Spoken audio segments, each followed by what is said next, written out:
En voulant tout gagner, on perd tout. Wana eza penza adage oyo batu ebele balobaka. Batu ebele balobaka toujours que non adage oyo ezalaka ya solo batu mosusu pe balobaka que non ezaka biloba loba ya batu. Lelo sikoyo tomemeli bino Manike de John. Sikoyo na makambo oyo tokobeta lelo.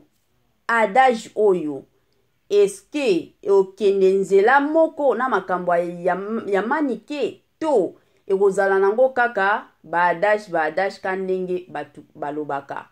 En voulant tout gagner, on perd tout. Bonjour, bonsoir et bon après-midi, et cela ne dépendra qu'à l'heure à laquelle vous allez nous suivre. Si c'est le matin là chez vous, permettez-moi surtout de vous dire bonjour. Si c'est dans les après-midi, permettez-moi encore une fois de vous dire bon après-midi. Et si c'est le soir, permettez-moi surtout de vous dire bonsoir. J'espère que vous allez bien. Quant à moi, je suis bel et bien, super bien par la grâce de Dieu. Bienvenue surtout sur Irsil Beauté Loi TV. To yambi batu nyonso sika, batu o nyonso bakotaka na chaîne na biso, batu nyonso sika ka ndenge zalaka. Toye koyamba bino na ndenge moko ya kitoko mingi makasi. Bande konanga lelo tomemeli bino Manike de John. Manike de John ebele ya batu bayebi, surtout après retour na ye ya poto. Mokili na biso, surtout communauté na biso congolaise eninganaki tango ka Manike akota kikini. Mbala moko internet eninganaki bandikunanga na niveau moko somo. Ebele ya batu basala ba émission pona Manike. Ebele ya batu bafinga Manike. Ebele ya batu baloba biloba loba pona Manike. Sikoyo situation ya Manike ezokende ndenge nini. Bande konanga ka ndenge tosalaka na biso na chaîne na biso ya Irsil Beauté Loi. Avant to kota penza na mwa makambo na biso to mwa analyse na biso toye nanu koloba ba merci mingi na balandi nyonso ya Irsil Beauté Loi TV ba o nyonso tu bazwaka ta na bango pona osalelaka biso ba partage ba o nyonso tu bazwaka penza ta na bango ka ndenge ezalaka ya ko salelaka biso ba commentaire ya ko benga kabiso. En tout cas esalaka biso malamu mingi. Toye lisusu ko encourager batu na biso ya sika toyebi ke chaque fois que tosalaka ba émission chez Irsil Beauté Loi TV bato sika bakotaka. Soki oza mutu sika toye ko senga na yo na ndenge moko ya bien, s'il te plaît, après kolanda émission na biso to tango zolandaka émission na biso kobosa na pete ko s'abonner o sabonaka na ndenge moko ya kitoko. Et puis toye ko informer bino ka ndenge to salaka na biso makambo na biso challenge na biso ezo continuer kaka. Na mois o ya février toza na besoin tozala na 29 000 abonnés. Sikoyo na 29 000 abonnés wana Irsil Beauté Loi TV ye moko aokokate. Yango tosalaka toujours challenge na bandeko nyonso ba abonné nyonso ya Irsil Beauté Loi TV. Tango bo landaka biso bo salaka pe ba partage ya vidéo na biso et sunga surtout chaîne na biso ekendaka nango liboso ekosunga mingi makasi. Bande konanga lelo na memeli bino Manike de John. Manike de John bande konanga ebele ya batu toyebi ye. Ye penza na mobali na ye oya kufa.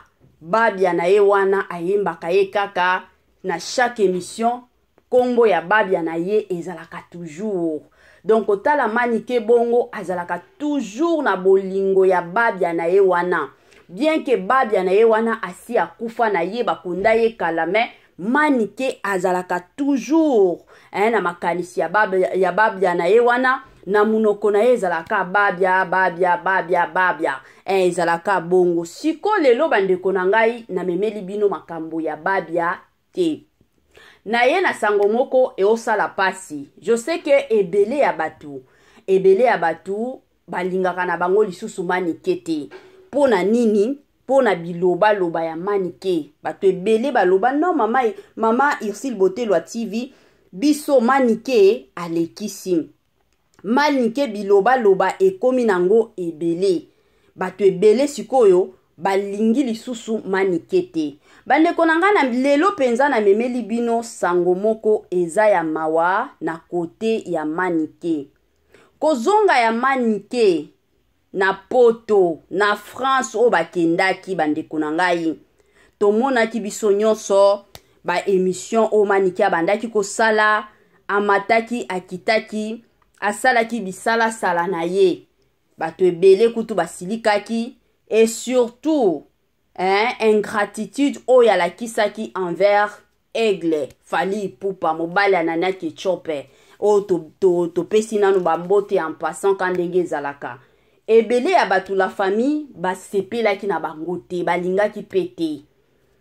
basepelaki na acte wana manike asalaki te basepelaki te bien que ebele ya bato basalaki ba émission ebele ya bato babanda ozelaki non manike akoki kokota na ba émission mosusu peut-être asenga ta bolimbisi epai ya bato asexcuser ou bien asexpliquer ata koloba ke non nga naza ingrate te envers Fally Ipupa te mais manike alekaki na ye te sikoyo ya motuya na ya munene ya mabe oyo penza Ursule Botelwa TV amemeli bino bandeko na nga eza que na minute to loba manike azobela manike aza na mbetu ya hôpital santé ya manike eza lisusu bien te parce que déjà batu mosusu batu na rabiso pourquoi manike ayaka mo munene te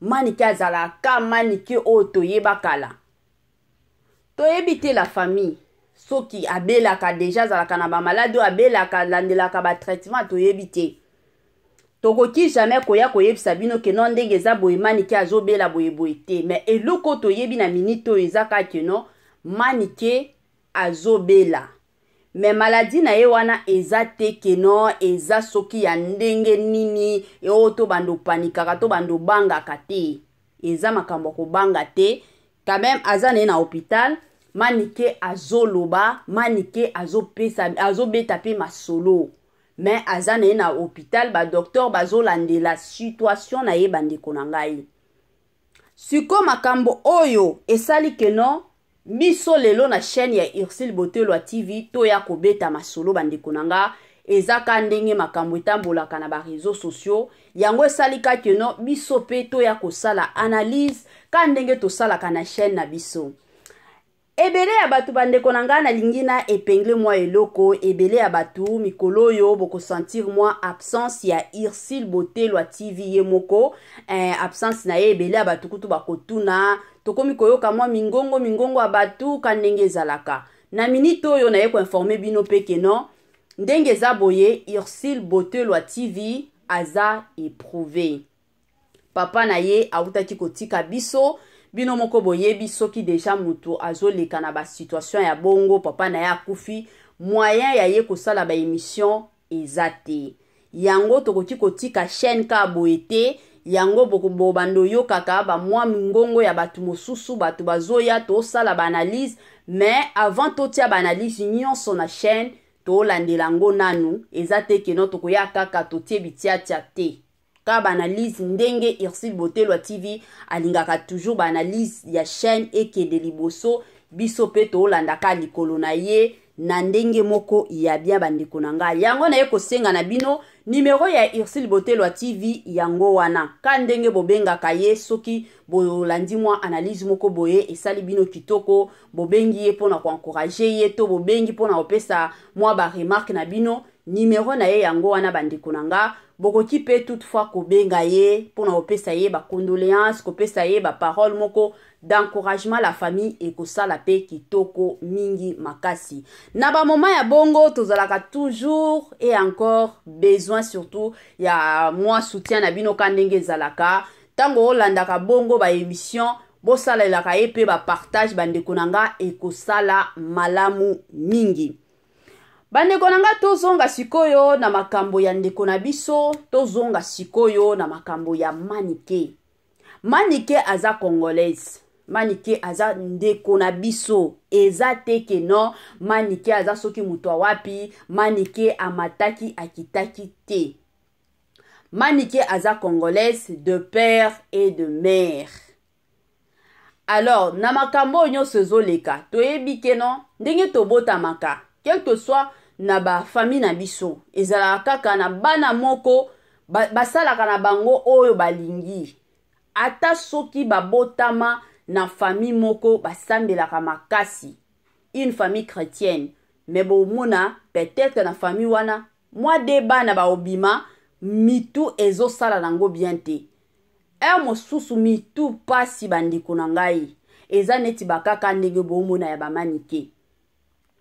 Donc toki kozala ba congolais, na ba congolais mosusu to ba congolaise mosusu, bazana bango bien, place nyonso ba okende, makambu tu oke ba ko apprécier bango. Mais zana batu mosusu neti ka ba Manike, ye amona anaeka mabe o batu basalaka. Yende asalaka bolamu. Place nyonso okende, aomona ka batu, ba osala mabe kuna. Yende aosalaka bolamu.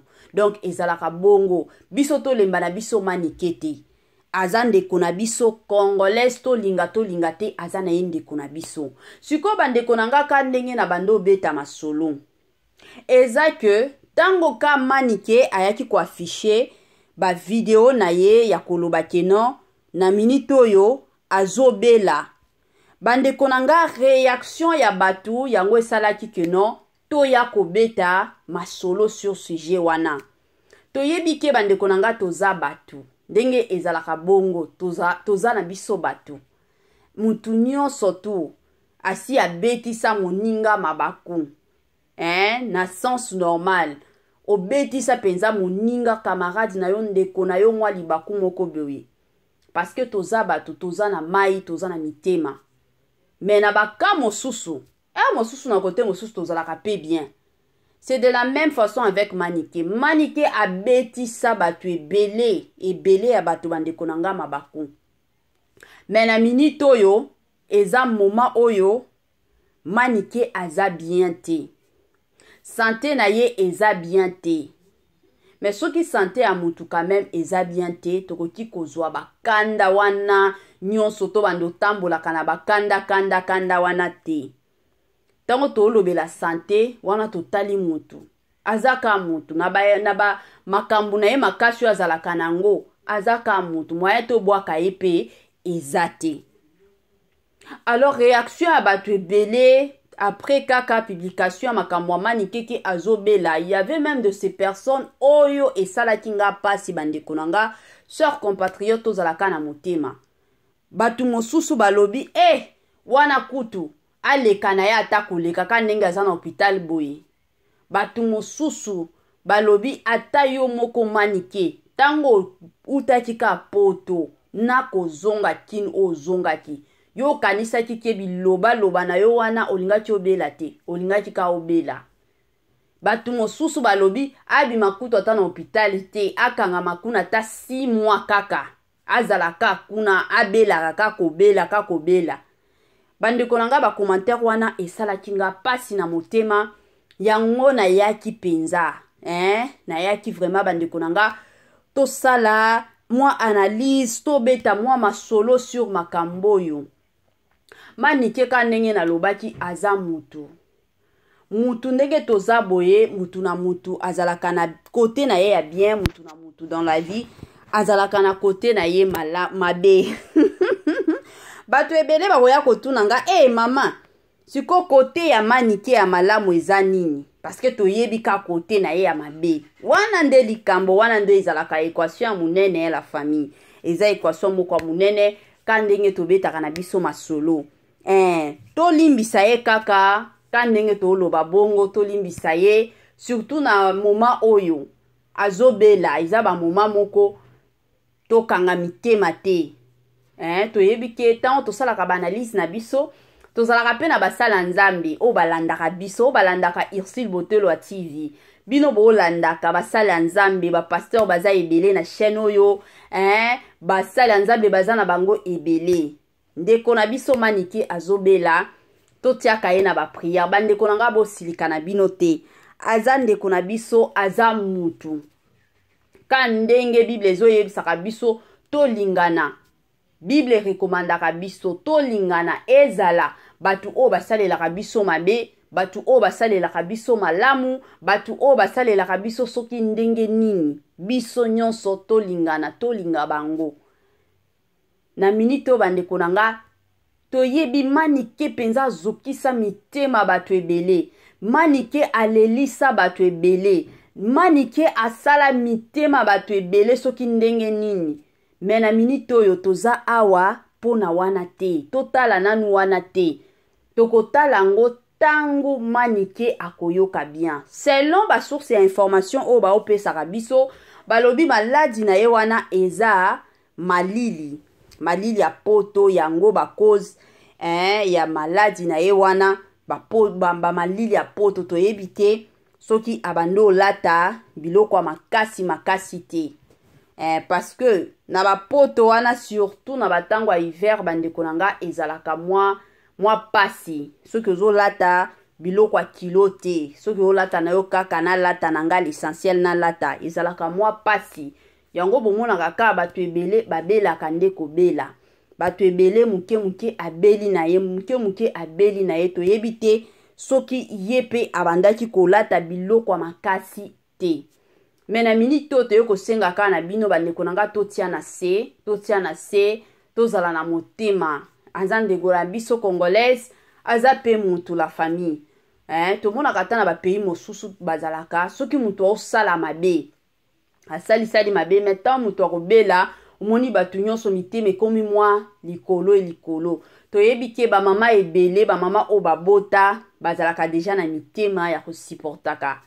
bamama ebele basupportaka deja ke non tobotaka bana mwana na mwana yaka na ndenge na ye siko na kape ya manike toye kosenga na bino kaka bamama na biso na minute oyo tolakisaka bolingo epai ya manike pour que abika ekosala kitoko pe malamu mingi toyebi ke na kote na ye ya ingratitude oyo asala surtout envers Fally après plutôt makambo nyonso oyo Fally Ipupa asalela ye ebele ya batu babandaki tellement s'attendre que non manike akokota ba émission akoya koloba ba merci ebele akoya kotombola pe Fally Ipupa mais c'était au moins le contraire azalaki na ye na temps wana te mais au moins ta na ye ezalaki ke non aya afingaka Fally Ipupa aya abaluka na ye achange na ye ke non aza lisusu wario te mais ka cela ne tienne la famille toza famille manike aza congolaise aza ndeko na biso congolaise na minute oyo azobela ka ndenge azobela bandeko na nga toyokela ye ka mawa ka ndenge na utaki koloba ba oyo basambelaka tosambela mpona manike biso toyaka te mpona koya kopelisa moto te mais toyaka en tant que batu en tant que basala nzambe en tant que bakongolais bolingo na bolingo entre nous ekosala penza malamu mingi bandeko na ngai yango partage na yaki nango ka ndenge tokotaka soki tosala bémission na biso mwa parti na biso ya baconseil pe ezangaka nango te bandeko na ngai ka ndenge bouti kolanda analyse na biso concernant manike yango ezalaka toujours bien ya koyebaka ndenge nini ya kovivraka na société ebele ya batu bayebaka te ndenge nini ya kovivre na société ebele ya batu bayebaka te ndenge nini ya kovivre na bakartier bomona batu mosusu na quartier azovanda batu nyonso ya aveni na bango asololaka na bango te soki mutu asika koti na aveni akomi koyebisa ye omoni ndako wana baza mabe ndako wana donc ye na quartier mobimba to na aveni mobimba bandako nyonso baza mabe ye mutu malamu ezalaka bien te toyebaka ndenge nini ya kovivre na baaveni na biso toyebaka ndenge nini ya kose comportaka na batu oyo tosambelaka na bango église moko place ya musala ba collègue na yo ndenge ezalaka ezana batu mosusu tokutanaka na musala tokutanaka na ba quartier tokutanaka na soki na ba église mutu na mutu azana ndenge na ye mutu na mutu azana éducation na ye ezana batu mosusu ye na ndako na bango balakisa ye keno soki mutu asali yo mabe finga ye ezana batu mosusu balakisa ye keno soki mutu asali yo mabe garder silence mais okolobela ye sima na respect nyonso ezana batu mosusu soki mutu asali yo mabe yo pe zongisa mabe wana donc eza mutu na mutu azalaka na éducation o bapesa ye pa ya baparent sikoyo soki okutani na bato ya bongo peut-être yo éducation o baparent na yo bapesa yo ezalaki keno soki mutu asali yo mabe benga ye na mwa coin yebisa ye keno moni makambo sali nasepelaki te s'il s'agit keno mutu asenga bolimbisi asengi na ye soki pe mutu aosenga na ye aosenga na ye te bato ya bongo soki okutani na bango na bato oyo balakisi ye keno soki mutu asali yo mabe yo pe zongisa mabe na yo wana ezalaka mwa pasi pona kovivre mais mutu oyo aza na maturité ya makasi to na sagesse surtout mutu oyo bayebisa ye keno soki mutu asali yo mabe bengisa ye na coin bosolola bato wana omona ezalaka mwa pasi pona kosala keno atmosphère ezala bien na musala to na bakartier ezalaka mwa pasi mais avec le temps et surtout avec l'aide du Saint-Esprit omona keno bato wana baganyaka toujours et encore bandeko nanga en grosso modo ka ndenge na lobaka ekozala bien toyebaka ndenge nini na ovanda na bato manike yeba ndenge nini ya ovivre na société bamakambo nyonso tosala sur les réseaux sociaux tiaka ngo na mutu ke il y a tant de personnes o bazalaka affecté na babiloba loba na biso eza na bato mosusu neti exemple na kuti kopesa la famille ka ndenge manike afingaki Sila Bissalu Mams à qui d'ailleurs nous saluons en passant afingaki Mams keno Mams abotaka te bande konanga émission wana ebele ya ba mama voire même ba mama o babota na ba mama o babota te ti lelo etushaka bango ti lelo ba mama wana balingaka lisusu manike te pona ba parole wana ya bando loba pona Sila bando finga Sila ka Sila ye moko me ayebaki te keno ba makambo wana eokende pe epa ya batu mosusu sikoti lelo ba mama ebele bagardaka toujours kanda wana alors manike yebaka ndenge nini ya kose controlaka yebaka ndenge nini ya kovivraka surtout na société na communauté na biso yeba nde nini ya kose comporter et kozala malamu mingi na ba situation ya bongo ka ndenge obeli normalement ebele ya bato balingaki babando yokela yo mawa mais bato ebele ba préféré na bango baya kofinga yo eza lisusu malamu te eza lisusu malamu te ka ndenge ezalaka ndeko na biso Manike de John donc bongisa na yo na ndenge moko ya bien bongisaka kozala populaire to kozala na population na monde ya lelo ezaka mafinga te il y a de ces personnes lelo oyo so botali chaîne na biso to komi déjà na 28 000 abonnés to finga ka batu te mais kama te ya oto te ya ka batu ka ba analyse na biso ekitoko to salaka yango sala keno batu ebele ba mama o baza ba responsable na ba papa baza responsable ba tonton na ba tantine na biso ba okota ka bazo sabona ka baza pe ko partager et ko sala ka bien o chaîne pe ezokende ezaka ko finga te oyo sala keno mokili mobimba e ya koyeba yo te wana kote wana penza bongisa tika ba makambo na yo wana ya mafinga bandeko nanga chère famille tokomi na biso na suka ya mwa partage na biso Manike aza na mbetu ya hôpital ebele ya batu ba o souhaiter ka mabe pona Manike yango analyse to yaki kobeta lelo tokomi na biso na suka penza ya mwa partage na biso wana penza la famille tokokutana to tokomonana na émission na biso mosusu bye et à la prochaine.